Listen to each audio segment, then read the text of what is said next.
I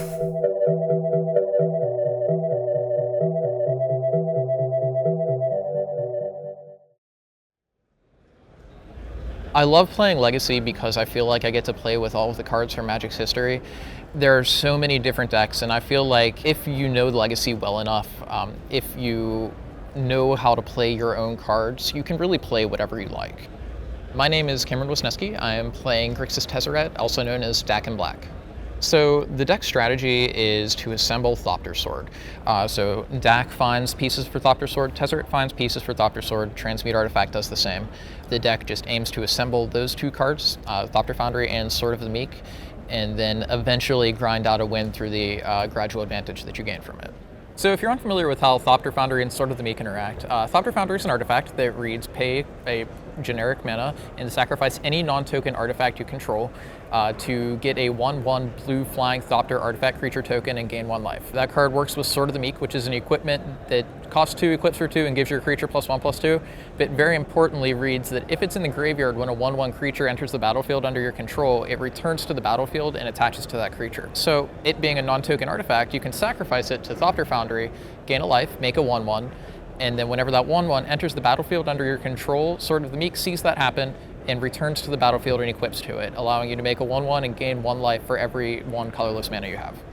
In addition to the lands, we have 4 Mox Diamond and 2 Dimir Signet to help convert some of that colorless mana in our mana base to colored mana to be able to cast our spells. And as for the lands themselves, there are 3 Underground Sea, 3 Volcanic Island, 2 Islands, 1 Swamp, 6 fetch lands, and 4 Polluted Deltas and 2 Bloodstained Mires. And then we have some colorless Sol lands, as they're called, to power out our Planeswalkers, and Ancient Tomb, 4 copies of that, and 1 copy of City of Traitors. And then for utility, we have 3 copies of Wasteland and 1 copy of Academy Ruins. It's pretty creature light. I play only 4 Baleful Strix. That card is very, very good against a lot of the matchups that the deck has trouble with, which tend to be Abrupt Decay, Tarmogoyf, mid-range decks. Baleful Strix trades 2 for 1 with Tarmogoyf, get to draw the card when it enters the battlefield, as well as kill a creature with it.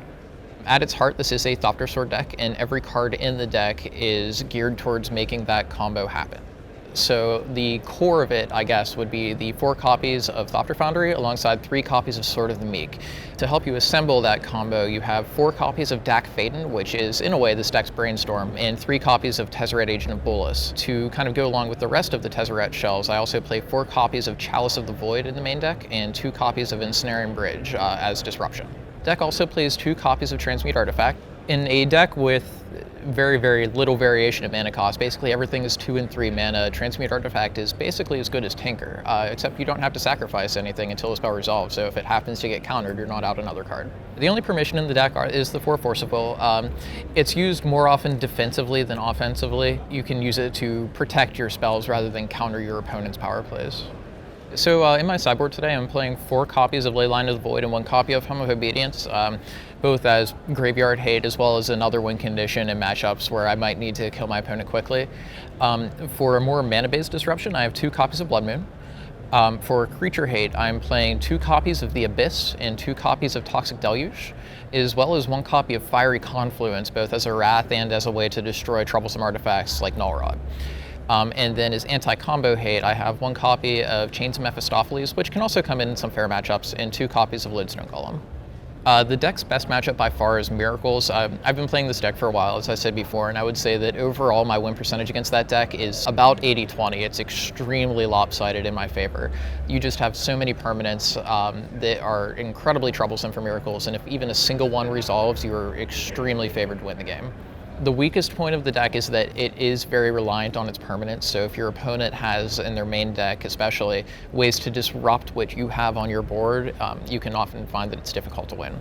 I continue to play the deck, honestly, because I love the cards in it. I love Thopter Sword, I love Tezzeret, I love Dack Fayden, and it's a love of sweet cards that keeps me playing the deck.